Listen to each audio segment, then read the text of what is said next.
मेरे पूछने पर सलीम खान ने मुझे ज़रूरी काम के मुतल्लिक बताया, जिसे सुनकर मेरे रोंगटे खड़े हो गए। मैंने उसे इस काम से रोकने की तलकीन की, मगर कहते हैं इश्क अंधा होता है, उस पर किसी नसीहत का असर नहीं होता। वो गूंगा बहरा भी होता है, ऊंच नीच जात पात कुछ भी नहीं देखता। सो यही कुछ सलीम खान के साथ भी हुआ था। इसी शहर बनारस में वाक़या काली माता के सबसे बड़े मंदिर की देवदासी, जिसका नाम वजिंती था, सलीम खान के इश्क में गिरफ्तार हो चुकी थी। आग दोनों तरफ बराबर लग चुकी थी।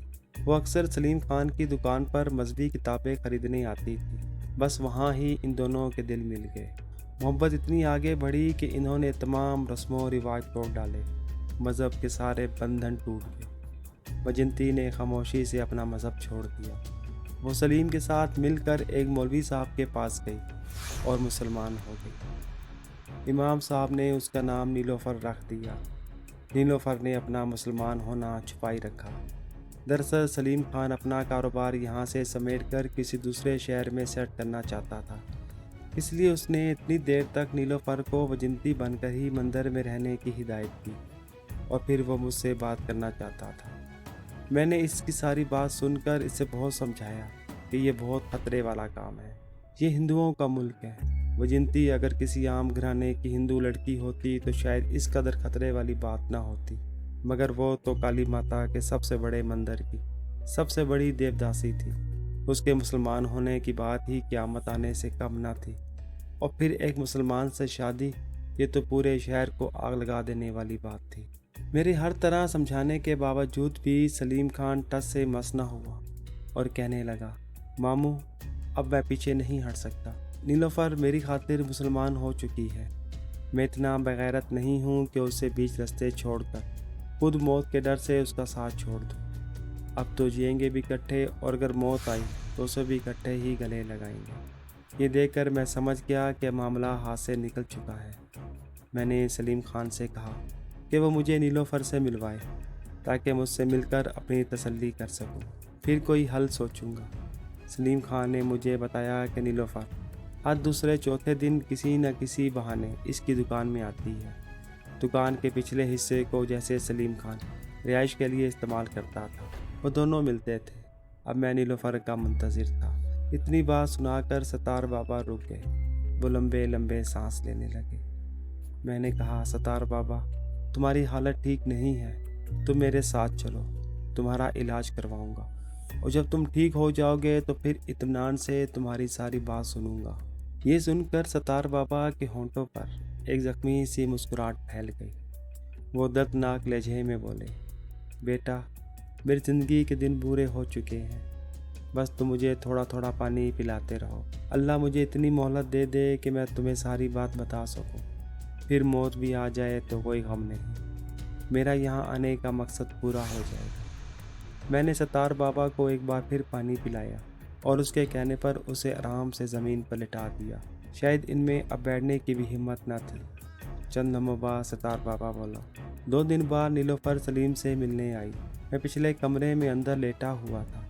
मुझे देखकर पहले तो वो घबराई, मगर जब सलीम खान ने उससे मेरा तारुफ करवाया तो उसके चेहरे पर खुशी से रौनक आ गई। मैंने नीलोफर को भी सलीम की तरह जालिम हिंदुओं के जुल्म से डराया, ज़माने की ऊंच नीच समझाई, और उसे समझाया कि तुम दोनों जानबूझकर मौत के मुंह में जा रहे हो। अब भी वक्त है, वापस लौट जाओ। मगर वो तो सलीम खान से भी ज़्यादा दलेर निकली और मुझे गुस्से से मुखातिब होकर बोली, मामू जान, अब मैं मुसलमान हो चुकी हूँ। दोबारा काफिर होने से बेहतर है कि मैं मौत को गले लगा लूं। मैं तो बड़ी मजबूरी से अब वहाँ पर दिन काट रही हूँ। मुझे तो अब उन लोगों से घिन आती है। जब मेरी तमाम कोशिशें नाकाम हो गईं तो मैंने भी इनका पूरा साथ देने का फ़ैसला कर लिया। मैंने सलीम खान को कहा कि वो जितनी जल्दी हो सके दुकान बेच डाले और मेरे साथ वापस गांव चले। हमारा गांव एक गुमनाम सा गांव है। तुम वहाँ नीलोफर के साथ रहना। वहाँ नीलोफर को कोई नहीं पहचान पाएगा, और वहीं हम मिलजुल कर छोटी मोटी दुकान खोल लेंगे। ये सुनकर दोनों के चेहरे खुशी से खिल उठे। नीलोफर अगले रोज़ फिर आने का वादा करके चली गई, लेकिन वक्त पलटा खा गया था। सारी बाजी उलट गई। नीलोफर बेहतियाती की वजह से मंदिर के सबसे बड़े पुजारी धर्मनाथ को नीलोफर पर शक हो गया। उसने अपने एक चेले राजगोपाल को उसकी जासूसी पर लगा दिया। राजगोपाल ने उस रोज छुपकर हमारी बातें सुन ली। उसने जब ये सारी बातें वापस जाकर धर्मनाथ को बताएं तो धर्मनाथ गुस्से से पागल हो गया और वहशी दरिंदा बन गया। नीलोफर जब वापस मंदिर पहुंची तो बाजी उसके हाथ से निकल चुकी थी। उसे जाते ही जंजीरों से जकड़कर धर्मनाथ के सामने पेश किया गया। पूरा मंदिर उसके इशारों पर नाचता था। आज उन सब के सामने उस पर धर्मनाथ अपने हाथों से कोड़े बरसा रहा था। सारा मंदिर नीलोफर की चीखों से लरज उठा।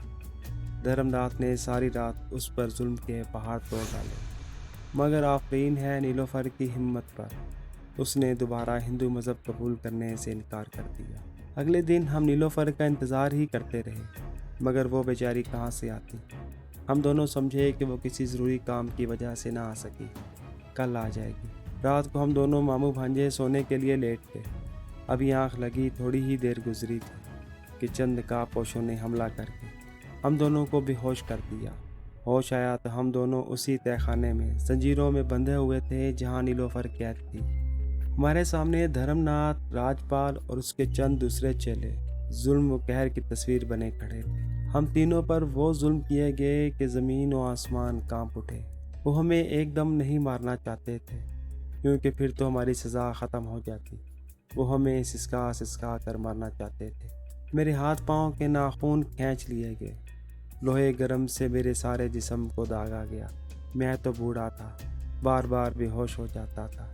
मुझसे ज़्यादा जुल्म सलीम खान और नीलोफर पर तोड़े थे, मगर आफरीन है दोनों पर। वो किसी चट्टान की तरह उनके सामने डटे हुए थे। आखिर तंग आकर एक रोज़ धर्मनाथ ने किसी खारिजदा कुत्ते की तरह भौंक कर कहा, इस बूढ़े को आज रात इतना मारो कि ये मर जाए, फिर इसकी लाश उठाकर जंगल में फेंक देना, खुद ही दरिंदों की खुराक बन जाएगा।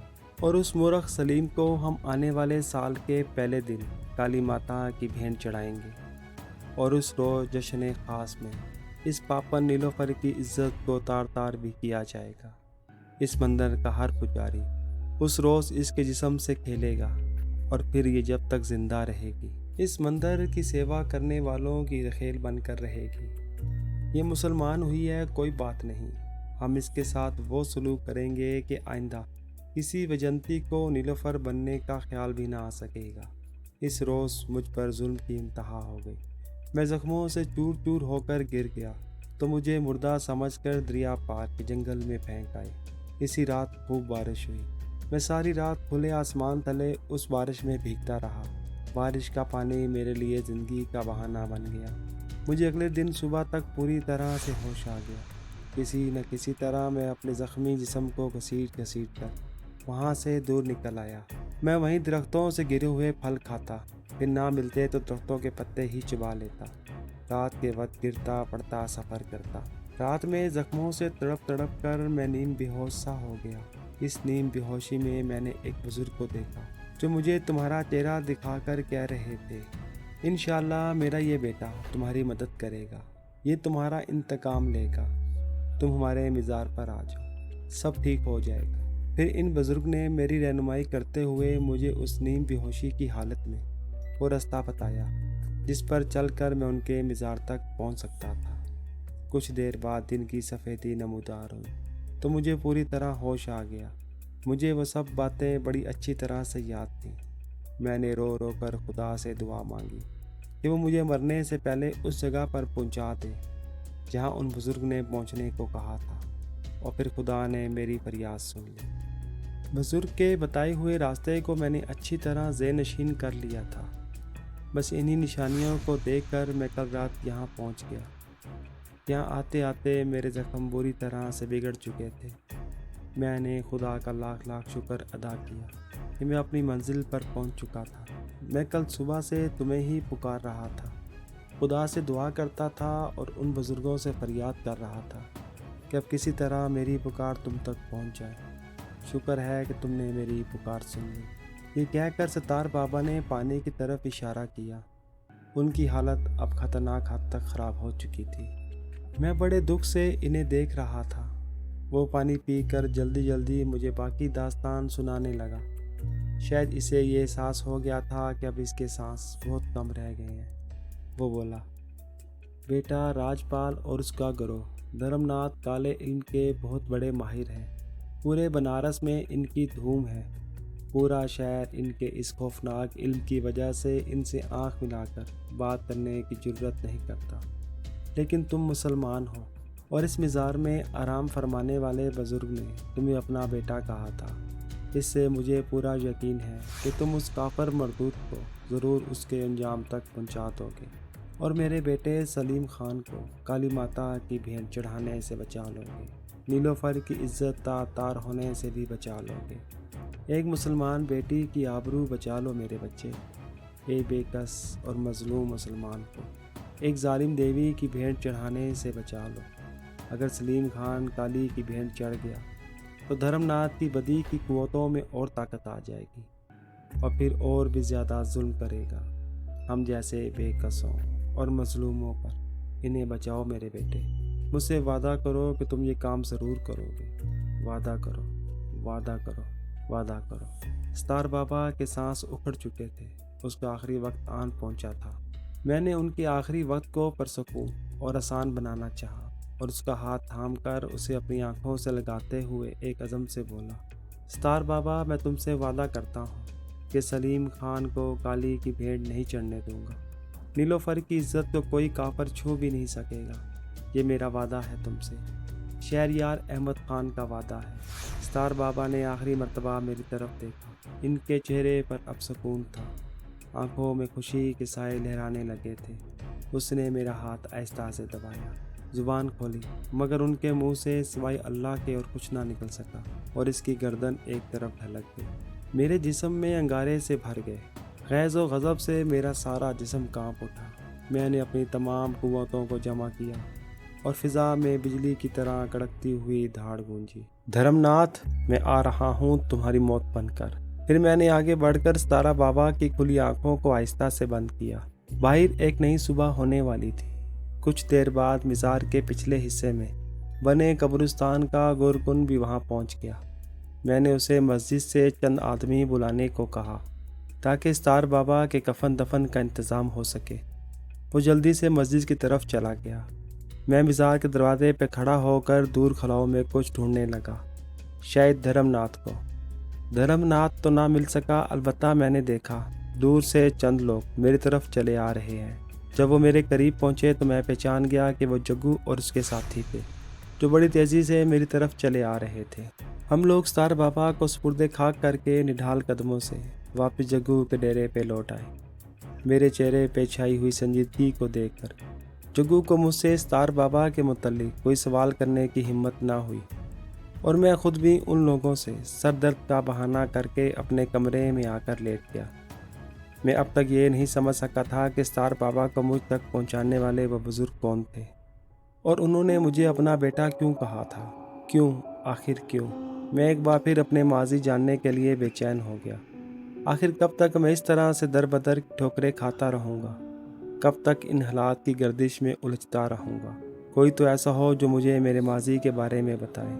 कौन, आखिर कौन? मैं ये सब बातें सोचता हुआ न जाने कब नींद की आगोश में पहुंच गया। मुझे नहीं मालूम कि मैं कितनी देर सोता रहा। अचानक ही मुझे अंबर की तेज़ खुशबू का झोंका मेरे तरफ में फैलता हुआ महसूस हुआ। मैंने बेख्तियार आंखें खोलने की कोशिश की थी, लेकिन वे अपनी कोशिश में कामयाब न हो सका। मेरी बंद आंखों के सामने धुंधले धुंधले से खाके उभरने लगे, जो कि आहिस्ता आहिस्ता वाज़ा होते जा रहे थे। फिर जो मंजर मैंने अपनी बंद आंखों के पीछे देखा, उसने मेरी खून की गर्दिश को बहुत तेज़ कर दिया। ये शायद किसी बड़े मंदिर का तहखाना था। दरवाजे के ऐन सामने चारपाई पर एक चांद से चेहरे वाली 17-18 वर्ष की एक खूबसूरत लड़की किसी खौफजदा पंछी की तरह बैठी थी। रोते रोते उसकी आंखें सूज चुकी थी। चेहरे का रंग पीला पड़ा हुआ था। तहखाने का दरवाज़ा एक धमाके से खुला और दो साधु किस्म के पंडित अंदर दाखिल हुए। खबासत इन दोनों के चेहरे पर ये आती, कैसी हो कोसर जानी? इनमें से एक शैतानी अंदाज में बोला, धर्मनाथ, तुम? सुरैया की आंखें फट जाने तक फैल गईं। धर्मनाथ का नाम सुनते ही मेरे जहन में आंधियां सी चलने लगी थी। मेरा बस नहीं चल रहा था कि मैं उठकर उसकी गर्दन दबोच लूं। मैं मजबूर था, बेबस था। हाँ, मैंने कहा था ना कि तुम मुझे बहुत अच्छी लगती हो। अब तुम सिर्फ मेरी हो, याद है ना? देखो, खुदा के लिए मुझ पे रहम करो। मैं शरीफ मुसलमान की लड़की हूँ। मेरा बाप घर में बीमार पड़ा है। माँ बेचारी अंधी है। वो मेरी गुमशुदगी पर मारे गम के मर जाएगी। मेरे अलावा कोई नहीं उनका इस दुनिया में। खुदा के लिए मुझे छोड़ दो। छोड़ देंगे, छोड़ देंगे।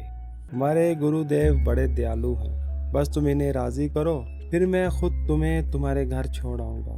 धर्मनाथ के साथ आए हुए दूसरे पुजारी ने मकारी से कहा, राज फक ज़ाय न करो, अब तुम जाओ, ये खुद ही मान जाएगी। धर्मनाथ बेताबी से बोला, जो हुक्म महाराज। राज हाथ जोड़कर जल्दी से बाहर निकल गया और दरवाज़ा धर्मनाथ ने अंदर से बंद कर दिया। खुदा के लिए मुझ पर रहम करो, तुम्हें तुम्हारे भगवान की कसम मुझे जाने दो। सुरैया धर्मनाथ को आगे बढ़ता देखकर खौफ से बोली, रहम भी करूँगा और जाने भी दूंगा, मगर पहले मेरे दिल की इच्छा तो पूरी करो मेरी रानी। नहीं नहीं, मैं जान दे दूंगी, मगर तुम्हारी ये शैतानी ख्वाहिश कभी पूरी नहीं होने दूंगी। सुरैया ने पूरी ताकत से धर्मनाथ को परे धक्का देते हुए कहा। धर्मनाथ की गिरफ्त थोड़ी ढीली हुई तो सुरैया किसी चिकनी मछली की तरह तड़क कर उसकी गिरफ्त से भाग निकली और वो कमरे में पड़ी मेज की तरफ बढ़ी जिस पे चंद सेब पड़े थे और करीब ही एक छुरी भी। उसने बिजली की तेजी से वो छुरी पकड़ी और चीख कर धर्मनाथ से बोली, जो दोबारा उसको पकड़ने के लिए उसके करीब पहुंच चुका था, मेरे करीब मत आना शैतान की औलाद, वरना क्या करोगी? मुझे कत्ल करोगी इस छुरी से? वो किसी दरिंदे की तरह कहका लगाकर बोला, नहीं, मैं अपनी जान दे दूंगी। सुरैया रोकर बोली। उसने छुरी अपनी शाहराग पे रख ली थी। ये देखकर धर्मनाथ वहीं रुक गया। उसकी आंखों से बेपनाह गुस्सा झलक रहा था। वो एक मर्तबा फिर चंद कदम आगे बढ़ा। रुक जाओ, मैं कहती हूँ आगे ना बढ़ना, वरना। सुरैया ने छुरी का दबाव अपनी शाहराग पर बढ़ा दिया।